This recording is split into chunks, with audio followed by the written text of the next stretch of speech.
Mahkamah Agung kembali memotong masa hukuman terpidana kasus korupsi yang mengajukan permohonan peninjauan kembali. Kali ini, Mahkamah Agung memotong hukuman mantan Ketua Umum Partai Demokrat Anas Urbaningrum pada Rabu 30 September 2020 kemarin. Anas Urbaningrum yang menjadi terpidana kasus korupsi proyek Hambalang dari 14 tahun penjara menjadi 8 tahun penjara di tingkat kasasi.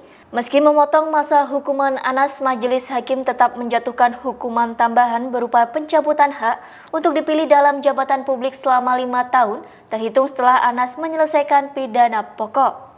Selain itu, Anas harus mengembalikan uang senilai 57 miliar rupiah dan 5,2 juta US dollar. Dikutip dari Kompas.com, juru bicara MA Andi Samsan Ngangro mengatakan PK Anas dikabulkan karena adanya kekhilafan hakim yang dinilai dapat dibenarkan. Kekhilafan yang dimaksud terkait pasal yang didakwakan kepada Anas Urbaningrum. Majelis Hakim PK berpendapat masalah yang tepat dikenakan kepada Anas adalah pasal 11 UU Tipikor, bukan pasal 12 A UU Tipikor. Menanggapi putusan PK tersebut, Wakil Ketua KPK Nawawi Pomolango menilai KPK telah melaksanakan tugas dan pekerjaannya. Menurutnya terkait masalah pengurangan hukuman dari MA dalam kasus perkara korupsi terpidana Anas Urbaningrum itu, biarlah publik atau masyarakat yang menilai sendiri.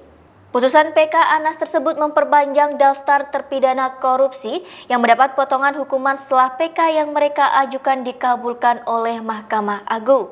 KPK sebelumnya mencatat setidaknya ada 20 terpidana kasus korupsi yang hukumannya disunat oleh MA.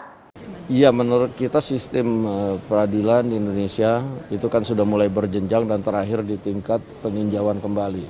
Dan tentunya kita lihat bahwa majelis yang sudah ditunjuk di Mahkamah Agung untuk menangani ini kan sudah melakukan persidangan dan menelaah kembali bukti-bukti yang ada. Nah, saya tidak mau mengintervensi dengan statement saya, tapi marilah kita sama-sama hormati keputusan hukum memang yang sudah dibuat dan bersifat final dan mengikat. Saya pikir begini ya, kalau kita lihat peninjauan kembali itu kan banyak dilakukan oleh terpidana korupsi. Nah, ada yang dikabulkan, banyak yang tidak dikabulkan, saya pikir juga begitu. Jadi ini tergantung pada penilaian hakim yang kemudian menyidangkan dan memeriksa berkas perkara. Nah, jadi kalau mau ya imbang, itu banyak juga yang tidak dikabulkan. Jadi inilah sistem hukum yang ada dan marilah kita sama-sama hormati. Itu tadi Tribunnews Update kali ini, nantikan berita yang lainnya hanya di tribunnews.com. Terima kasih sudah nonton, jangan lupa like, subscribe, dan share ya!